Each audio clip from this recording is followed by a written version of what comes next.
আমরা আজকে সিদ্ধান্ত নিয়েছি যে বোরো ধান ক্রয়ের জন্য আমরা কেজি প্রতি ৩৬ টাকা নির্ধারণ করেছি, যেটা পূর্বের দামের আগে যেভাবে সংগ্রহ করা হয়েছিল একই।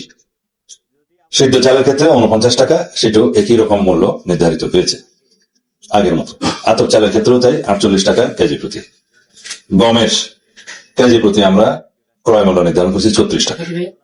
আপনাদের লক্ষ্যমাত্রা আমাদের সংগ্রহের বিষয়ে একটু বলি।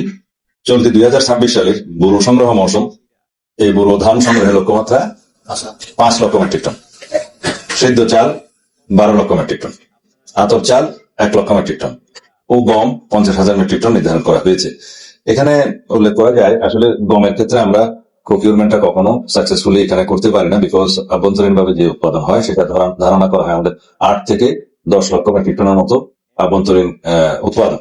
এখানে প্রকিউরমেন্টের ক্ষেত্রে আমরা তেমন কোনো সাড়া পাইনি, আমাদের কাছে বিক্রি করতে হয়তো কৃষকরা আসে না। তো বলতে গেলে আমাদের এই ন্যাশনাল প্রোডাকশনের বাইরে যেটুকু চাহিদা জাতীয় ভিত্তিতে প্রায় ৮০ লক্ষ মেট্রিক টন নির্ধারণ করা হয়, মানে আমাদের অভিজ্ঞতা অনুসারে যা আমদানি হয় সেই হিসাবে অ্যাসেসমেন্টটা করা হয় যে বাংলাদেশে মোট চাহিদা গমের ৮০ লক্ষ মেট্রিক টন। আভ্যন্তরীণ উৎপাদন